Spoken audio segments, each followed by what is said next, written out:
अस्सलामु अलैकुम रहमतुल्लाहि व बरकातुहू। उम्मीद है आप सब लोग खैरियत से होंगे। आज हमने करना है इको 401 का लेसन नंबर 9 एंड 10। अच्छा, लेसन नंबर 9 एंड 10 में बात की जाए तो इसमें ज़्यादातर इम्पोर्टेंट टॉपिक्स नहीं हैं। मैक्सिमम यहाँ से आपके 2 टॉपिक्स हैं जहाँ से एमसीक्यूज़ बन सकते हैं।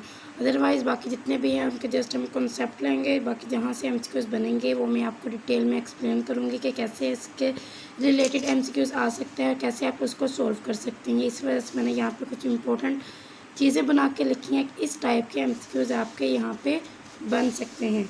चलिए स्टार्ट करते हैं। सबसे जो हमारा फर्स्ट कॉन्सेप्ट है वो है स्कार्सिटी एंड रेशनल चॉइस। ये हम अपने लेसन नंबर 1 में इसको बहुत अच्छे से डिस्कस कर चुके हैं कि स्कार्सिटी क्या होती है और रेशनल चॉइस क्या होती है। स्कार्सिटी ये होती है कि एक चीज़ की डिमांड आपके पास बहुत ज़्यादा आ रही है कि हमें ये चीज़ चाहिए, बट उस चीज़ को बनाने के जो रिसोर्सेज आप यूज़ करते हैं फर्म में, फैक्ट्री में, वो रिसोर्सेज आपके पास कम हैं। तब ये वाली सिचुएशन क्रिएट हो जाती है कि डिमांड तो ज़्यादा आ रही है पर हम सप्लाई उतनी कर नहीं पा रहे जितनी सप्लाई हमें करनी चाहिए। तो इस केस में रेशनल चॉइस क्या करती है, ये हमें एक एडवाइस देती है कि आप इस चीज़ को, इस प्रॉब्लम को कैसे ओवरकम किया जाए। इस चीज़ को ओवरकम करने के लिए जो डिसीजन लिया जाता है वो हमारी क्या होती है, रेशनल चॉइस होती है। सिंपल ये चीज़ है, इसमें और कुछ भी नहीं है। फिर है इग्नोरेंस है इरेशनैलिटी। इरेशनैलिटी बिल्कुल इसके अपोजिट है कि उसमें हमने डिसीजन लिया बट इस चीज़ को ओवरकम करने के बजाय वो और भी ज़्यादा वो मसला जो है वो इंक्रीज़ हो गया, मतलब कि वो प्रॉब्लम सॉल्व नहीं हुई बल्कि वो प्रॉब्लम और भी ज़्यादा हो गई। तो हम इसको कह देते हैं कि इरेशनैलिटी वाली कंडीशन हो गई है। ये इसके अलावा यहाँ पर कुछ भी नहीं था। ठीक है, ये इंपॉर्टेंट, ये जो टॉपिक है ये थोड़ा सा इंपॉर्टेंट है। इसमें कार्डिनल वर्सेस ऑर्डिनल अप्रोच, ये वही होता है कि इसमें मार्जिनल यूटिलिटी वाला वही सीन है। इसमें सिंपल ये होता है कि आप एक रेस्टोरेंट में जाते हैं, वहाँ पे जाके आपने एक समोसा, मतलब ये है कि इसमें अगर मैं आपको सिंपल वर्डिंग में बताऊँ तो ये है कि अपनी खुशी को नंबर्स में बताना कि मुझे इतने नंबर्स की खुशी हुई है। आप एक रेस्टोरेंट में जाते हैं, वहाँ पे जाके आपने एक समोसे वाली प्लेट खाई, आपको 50 या 50 यूटिलिटी है उसकी खुशी हुई। ठीक है, फिर आपको एक और प्लेट खाई तो वो 70 यूटिलिटी की खुशी है। फिर आपने एक और प्लेट खा ली, 100 यूटिलिटी की खुशी होगी। फिर एक और प्लेट खा ली, 120। मतलब कि आप इसमें समोसे खा रहे हैं और आपको इस चीज़ की खुशी हो रही है और आप उस खुशी को नंबर्स में एक्सप्लेन कर रहे हैं, तो हम उससे कहते हैं कार्डिनल यूटिलिटी या कार्डिनल अप्रोच। फिर आता है उसके बाद टोटल यूटिलिटी में ये होता है कि जो जितनी आपको खुशी हुई है ना ये समोसे की प्लेट खाने में, आप हम सबको ऐड कर दें, 50 + 70 + 100 + 120। तो इसका जो आंसर आएगा ना वो आपकी होगी टोटल यूटिलिटी। ठीक है, तो इसमें होता है कि कितनी एक चीज़ आपको खाने में टोटल कितनी खुशी मिली, तो उसको हम लोग क्या कहते हैं, टोटल यूटिलिटी कहते हैं। सिंपल आपने कॉन्सेप्ट लें, इसके अलावा कहीं पर भी ना जाएं। ये बहुत सिंपल चीज़ है कि बस आप इसका कॉन्सेप्ट लें, इसके रिलेटेड कोई एमसीक्यूज़ बन के है, बस आप इसको सॉल्व कर लें। मैंने यहाँ समोसे की एग्जांपल लिया बट आपके हैंडआउट्स में वहाँ पर बोतल, मतलब कोक की जो बोतल होती है ना उसके लिए कि अगर आपने एक पेप्सी की बोतल पी है तो इसको आपको कितनी खुशी है, फिर दूसरी पेप्सी की बोतल पर कितनी खुशी है, फिर टोटल आपको लास्ट में कितनी खुशी हो, ये है। उसके बाद आती थी ऑर्डिनल अप्रोच। ऑर्डिनल अप्रोच ये है कि आप ग्रेड देते हैं, आप नंबर्स नहीं देते हैं।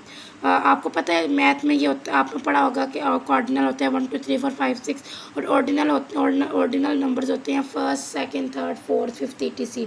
ऑर्डिनल अप्रोच हम ये करते हैं, आप जब रेस्टोरेंट में जाते हैं वहाँ पे समोसा है, आप बर्गर है, पिज़्ज़ा है, तो आप कहते हैं अगर मुझे पिज़्ज़ा मिल जाए मुझे ज़्यादा खुशी होगी बनिस्बत इससे कि मुझे समोसा मिले। तो आप उसमें ग्रेड देते हैं कि पिज़्ज़ा की खुशी मुझे ज़्यादा हुई है समोसा की निस्बत। मतलब आप इसमें 1st 2nd 3rd पोजीशन दे देते हैं कि पिज़्ज़ा फर्स्ट पे है और समोसा सेकंड पे है, जबकि इसमें यह है कि बस आपने उसको नंबर दे दिए। ऑर्डिनल अप्रोच में हम नंबर्स देते हैं और ऑर्डिनल अप्रोच में हम लोग ग्रेड्स देते हैं। हम लोग बताते हैं कि पिज़्ज़े के जो हमें खुशी है वो ग्रेटर है किससे, समोसे की मिलने की खुशी से।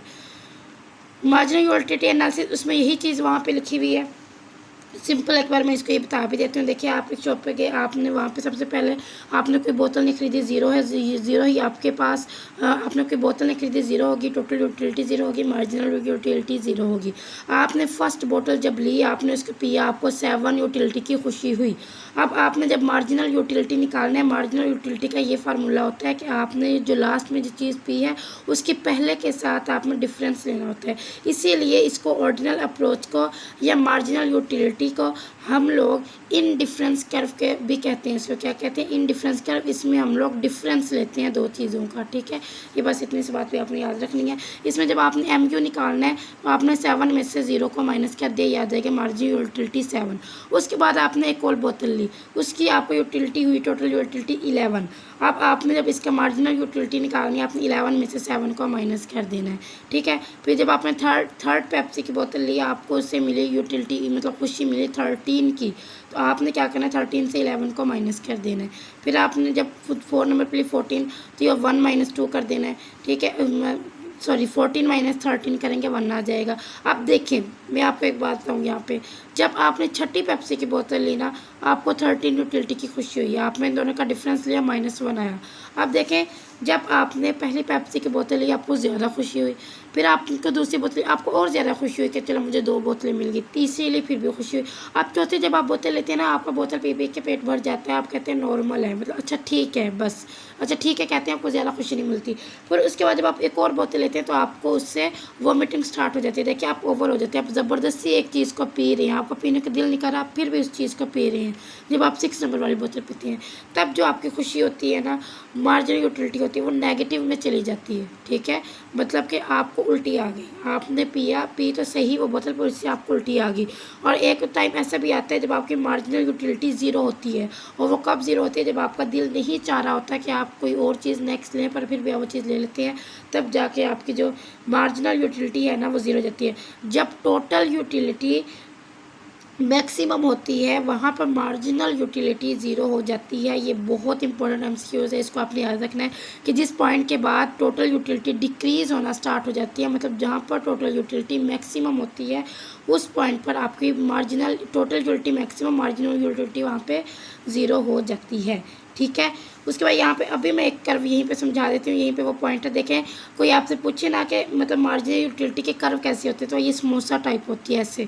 यहाँ से ये इंक्रीज़ होना स्टार्ट होती है, आपको खुशी ज़्यादा हुई, फिर खुशी ज़्यादा, पर एक पॉइंट ऐसा आता है कि आपको उस चीज़ को लेने की खुशी नहीं होती। फिर उसके बाद अब वो नेगेटिव होना स्टार्ट हो जाती है कि आपका दिल नहीं चाह रहा होता, आपको वोमिटिंग स्टार्ट हो जाता है, फिर भी आप ज़बरदस्ती पी रहे हैं, तो वो नेगेटिव की तरफ आ जाती है। तो जहाँ पर ये टोटल यूटिलिटी मैक्सिमम है, वहाँ पर मार्जिनल यूटिलिटी क्या होगी, 0 होगी।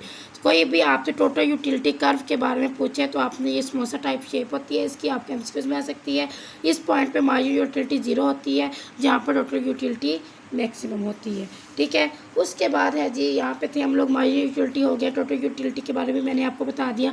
लॉ ऑफ डिमिनिशिंग कर्व, इसमें ये होता है कि जितना ज़्यादा एक कंज्यूमर एक चीज़ को लेने के लिए कंज्यूम कर रहा है, जितना एक बंदा बोतल को कोक को लेने के लिए पैसे खर्च कर रहा है, उतनी उसकी सेटिस्फेक्शन जो है वो कम होती जा रही है।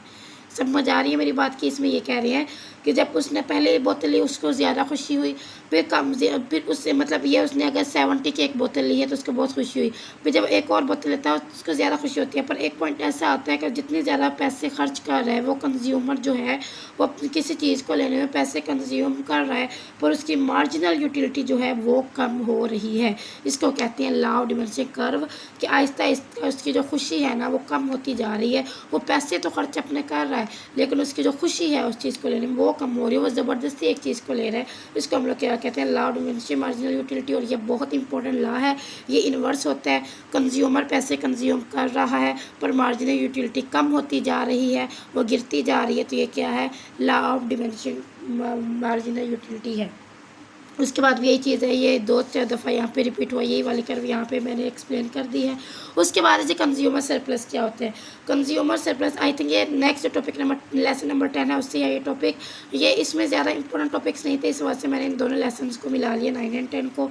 ये कंज्यूमर सरप्लस, ये थोड़ा इंपॉर्टेंट है। इसमें ये है कि देखें, आपके पास है 50 रुपीज़, आपका समोसा खाने को दिल किया, आप समोसा लेने जाते हैं शॉप पे, वहाँ पे जाके आपको समोसा मिलता है 30 रुपीज़ का, ठीक है।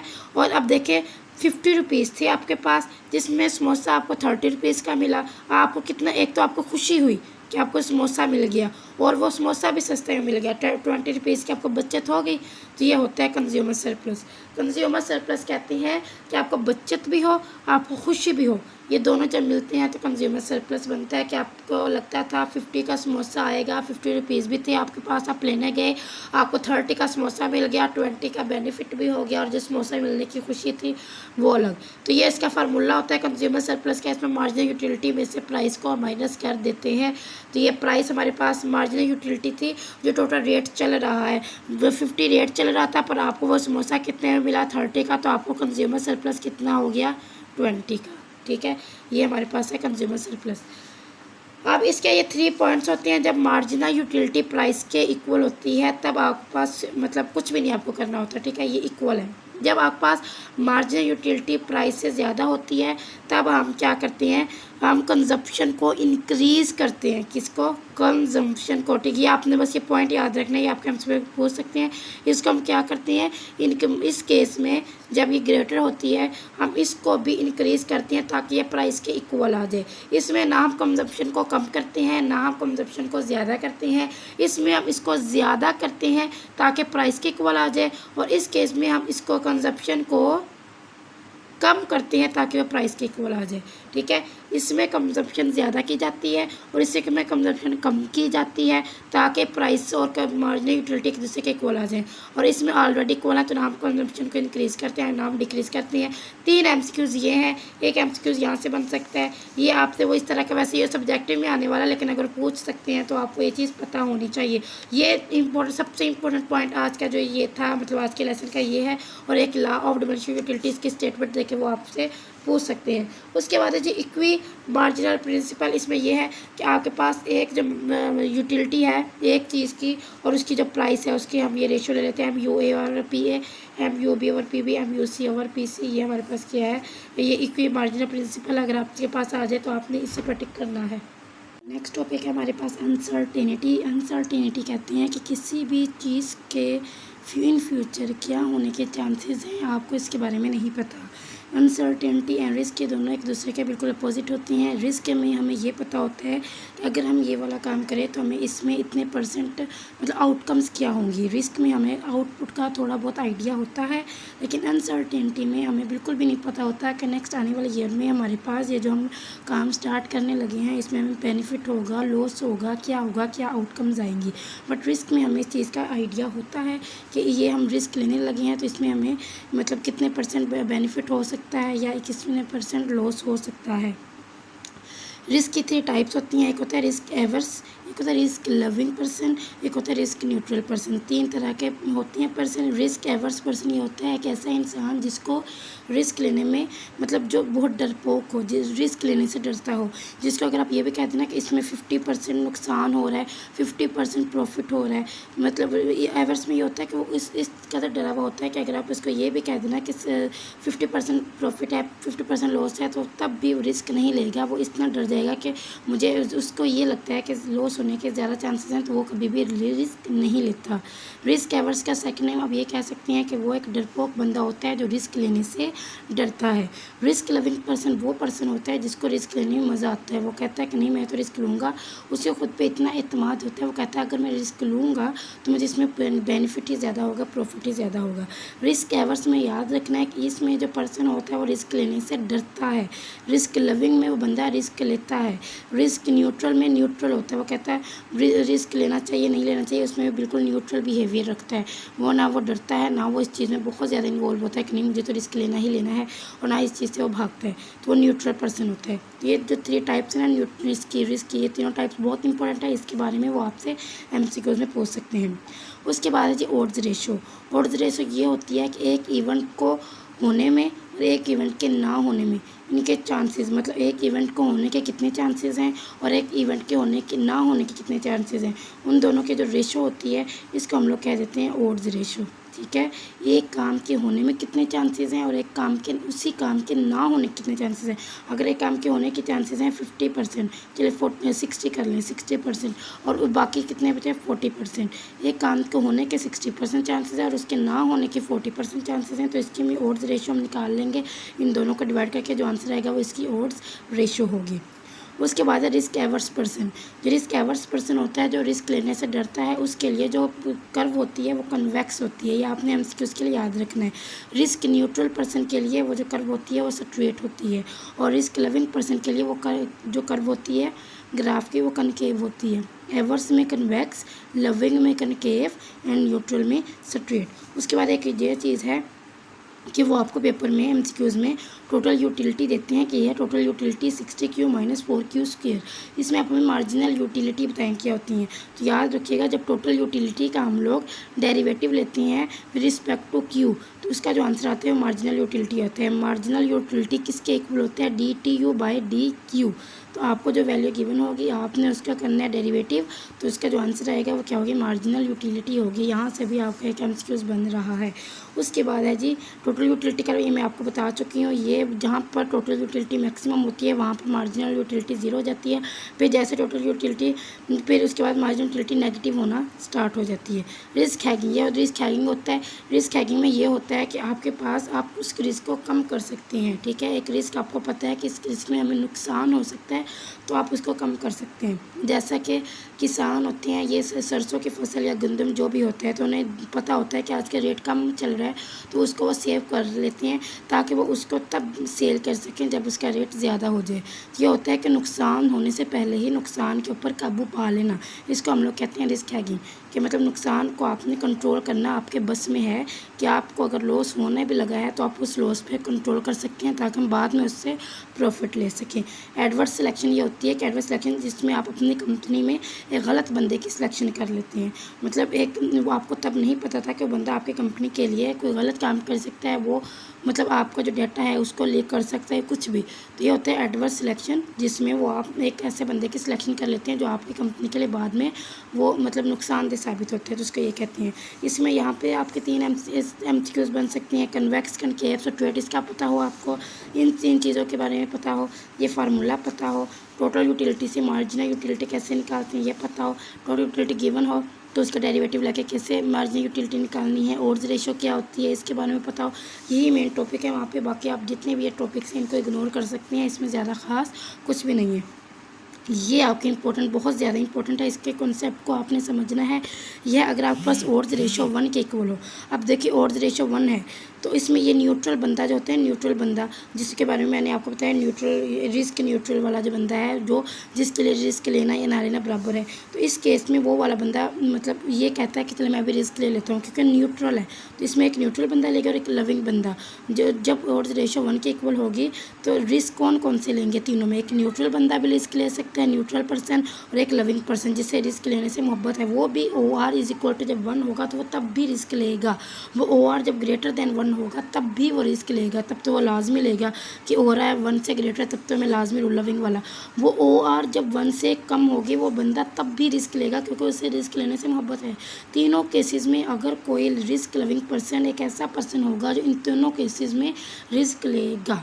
ठीक है, उसके बाद है OR = 1। इसमें एवर्स बंदा जिससे जो डरपोक है वो OR जब 1 के इक्वल होगी तब भी वो रिस्क नहीं लेगा, जब OR लेस देन 1 हो तब तो वो बिल्कुल ही रिस्क नहीं लेगा, जब ग्रेटर देन 1 होगी ना वो तब लेगा रिस्क कि चलो अब मुनाफा मुझे बहुत ज़्यादा हो रहा है, चलो अब मैं रिस्क ले लेता हूँ। जो रिस्क लेने से डरता है वो जब OR 1 से ग्रेटर होगी जस्ट 1 ही तब भी रिस्क लेगा, 1 के इक्वल होगी या 1 से स्मॉलर होगी तब वो रिस्क नहीं लेगा। तीनों केसेस में लविंग पर्सन रिस्क लेगा, इन 2 केसेस में आपका वो जो बंदा है एवर्स पर्सन वो रिस्क लेगा। अब देखिए अब आते हैं जो आपका थर्ड पर्सन था न्यूट्रल पर्सन। न्यूट्रल पर्सन जब इक्वल होगा तब रिस्क लेगा या जब ग्रेटर होगा तब रिस्क लेगा, जब OR 1 से लेस देन होगा तब ये सिर्फ लविंग पर्सन ही है जो जिसे रिस्क लेने में शौक है, सिर्फ वही रिस्क लेगा, बाकी वो दोनों रिस्क नहीं लेंगे। जब OR = 2 है होगी तो इसका मतलब है कि आपके पास जब प्रॉफिट है वो डबल हो रहा है, और जब OR = 0.5 होगी तो रिस्क वो जो प्रॉफिट है वो हाफ हो रहा है। तो इस केस में भी OR = 2 होगी तब तो तीनों ही भाग के लेंगे ना रिस्क के, चले हमें प्रॉफिट ज़्यादा हो रहा है। तो OR जब 0.5 होगी तब सिर्फ लविंग पर्सन ही रिस्क लेगा, बाकी दोनों रिस्क नहीं लेंगे। तो ये आपके पूछते हैं कि अगर आपको ओड्स रेशो ये हो तो कौन सा पर्सन है जो रिस्क लेगा? इस केसेस में तीनों ही लेंगे, बल्कि इसमें एवर्स डरपोक बंदा इसमें भी नहीं लेगा, डरपोक बंदा सिर्फ यहाँ आके रिस्क लेगा। जो बोर्ड रेशो ज़्यादा हो रही है। इन तीनों केसेस में 11% रिस्क लेगा, इस केस में भी 11% रिस्क लेगा। तो ये आपने इस चीज़ को याद रखना। ये था आज का हमारा लेक्चर, जिसमें हमने टॉपिक लेसन नंबर 9, 10 दोनों को कवर किया। ये जो इंपॉर्टेंट टॉपिक्स इनके बारे में मैंने आपको एक्सप्लेन किया है। होप्स आपको इसकी समझ आई होगी। चैनल पर न्यू थे तो काइंडली सब्सक्राइब करके जाइएगा। अपना बहुत सारा ख्याल रखिएगा। जज़ाकल्लाह, अल्लाह हाफिज़।